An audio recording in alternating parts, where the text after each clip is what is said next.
Bonjour et bienvenue sur cette vidéo avec Claire, votre conseillère en allaitement et en parentalité. Je voudrais échanger avec vous sur une question qui s'est posée avec plusieurs mamans ces derniers temps. Ces mamans allaitent leur bébé et le temps de la reprise du travail arrive. Alors, j'ai déjà fait plusieurs vidéos sur cette reprise du travail et aujourd'hui, je voudrais aborder un point bien précis. Votre bébé allaité, tête au sein. Lorsqu'il va être en garde, bien rares sont celles qui pourront aller lui donner le sein chez la nourrice et à la crèche. Alors cette question de l'alimentation, visiblement, c'est quelque chose de central. Tout le monde est inquiet. Vous êtes inquiet. Vous vous demandez comment votre bébé va s'alimenter dans la journée. Et puis la crèche ou la nounou sont inquiètes aussi et peuvent même vous mettre certaines injonctions qui peuvent être difficiles à vivre. Une nounou, par exemple, a dit il n'y a pas très longtemps à une maman qu'elle devait apprendre à son bébé à téter au biberon avant qu'elle le prenne en garde. Voilà des mots bien difficiles pour cette maman qui doit reprendre le travail et qui est déjà bien inquiète. Et puis, on comprend derrière l'inquiétude de cette nounou qui souhaite que ce bébé mange et soit bien chez elle. Alors, je voudrais vous proposer une réflexion.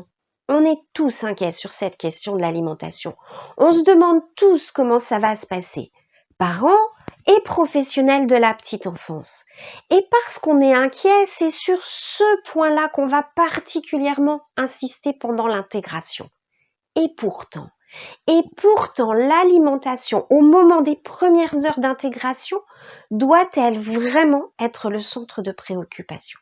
J'ai envie de vous proposer une autre démarche. J'ai envie de vous inviter, que vous soyez parents ou professionnels de la santé, à orienter ces premiers moments d'intégration sur la relation. La relation qui va s'installer entre votre bébé et la personne qui va être sa référente, qui va être celle qui va s'en occuper, que ce soit sa nounou ou que ce soit une professionnelle de crèche. Parce que finalement, est-ce que l'alimentation est vraiment l'élément principal? C'est important, on est bien d'accord. Mais quand vous allez laisser votre bébé, par exemple, la première fois pour 2 heures, il va téter juste avant que vous partiez. Il pourra téter 2 heures après quand vous allez revenir. Entre les deux, il ne va pas mourir de faim. Entre les deux, il peut discuter, jouer, échanger, dormir, être bercé, être porté par la personne qui s'occupe de lui. Oui, il va peut-être pleurer. Mais va-t-il pleurer parce qu'il a faim?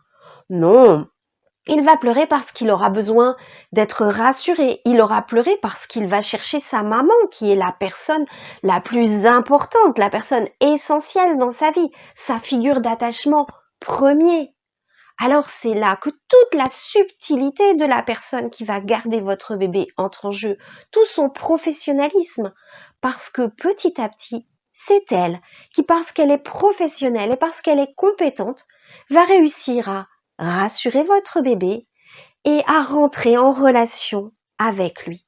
Quand cette relation sera instaurée, quand votre bébé aura confiance en elle, quand il saura que oui, vous allez revenir, eh bien, il acceptera certainement beaucoup plus facilement, beaucoup plus aisément de s'alimenter avec cette personne. Avec un biberon, peut-être, ou pas. Il existe d'autres techniques. Je vous ai fait quelques vidéos sur ces éléments-là. Alors, je vous souhaite plein de courage pour cette intégration. C'est parfois difficile pour une maman de se séparer de son bébé. Non, on n'a pas très envie. Et pourtant, une maman, ça travaille. Vous n'avez pas le choix. Il va falloir que votre bébé comprenne et accepte cette situation. Mais peut-être ne mettez pas l'accent sur l'alimentation.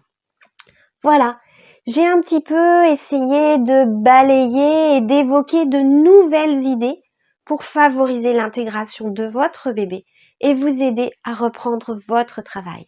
L'allaitement reste de ce qu'il y a de meilleur pour votre bébé et si c'est ce dont vous avez envie, j'espère que vous pourrez le poursuivre. À bientôt, j'espère. Bonne continuation à vous.